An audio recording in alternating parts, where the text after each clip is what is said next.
민주당에서는 전면전을 선포한 것이다라고 검찰의 출석 통보를 해석하고 있습니다.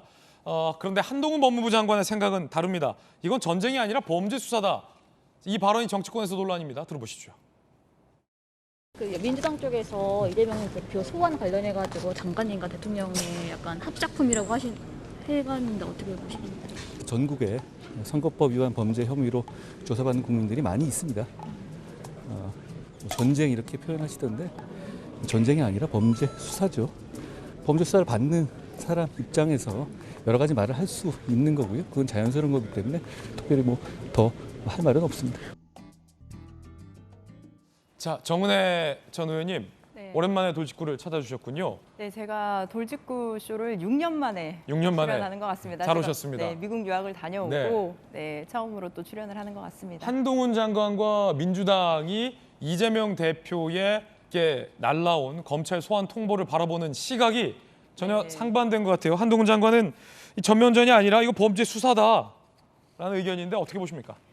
네, 제 개인적인 입장은 범죄 수사가 아니라 전쟁이다라는 좀 표현을 드리고 싶은데요. 전쟁이다. 네, 지금 이재명 당대표가 대표가 된 지 열흘도 채 되지 않았습니다. 그리고 이재명 당대표는 77.77% 당원과 대한민국 국민들이 선택해준 더불어민주당의 당대표입니다.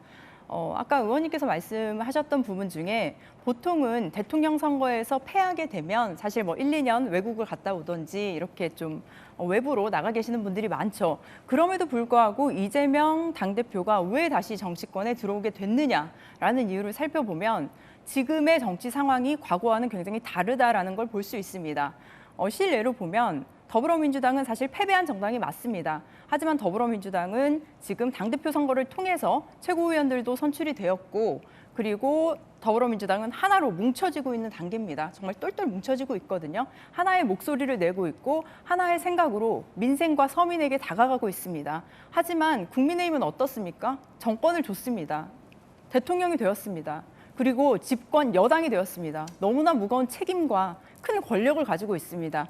하지만 지금 그 권력을 가지고 무엇을 하고 있습니까? 자신들의 그 권력을 나누기 위해서 어떻게 그 권력을 사용해야 될지를 잘 모르고 너무나 미성숙한 방법으로 저는 그 당내의 갈등이 지금 유발되고 있다고 봅니다. 저는 이건 승리한 여당의 태도가 아니라고 생각을 합니다. 예. 그렇기 때문에 지금 이재명 대표를 이렇게 수사한다는 것은 저는 정치적인 의도가 분명히 있다고 봅니다. 만약에 윤석열 대통령의 지지율이 이재명 당대표처럼 70%, 80% 지금 나온다고 생각해 보십시오. 지금 이재명 당대표를 수사하겠습니까? 소환하겠습니까? 저는 그렇지 않다고 생각을 합니다. 그리고 지금 이재명 당대표는 당대표이자 국회의원입니다. 정기국회가 시작됐고 너무나 많은 이제 국정감사를 또 앞두고 있고요. 국회에서 할 일들이 정말 태산입니다.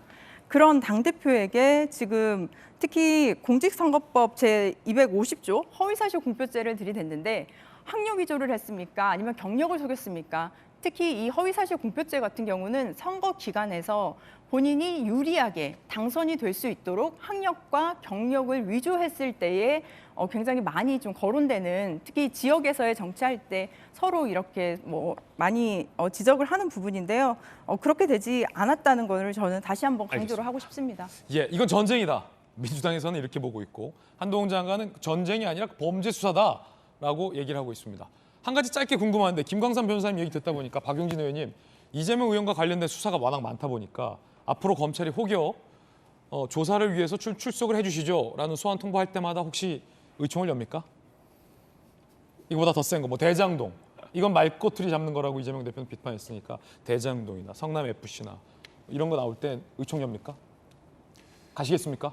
그런 상황이 이제 안 오길 바라고요.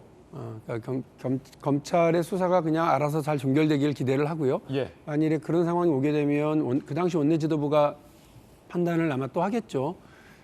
말씀드린 것처럼 그 당대표 혹은 원내대표인 경우에 아주 제한적으로 한두 차례 정도가 있었던 걸로 제가 기억을 하고 있기 때문에 자주 이런 상황이 벌어질 거라고 생각하지는 않습니다만 주로 아마 의총보다는 다른 방식의 의견 수렴들이 있을 겁니다.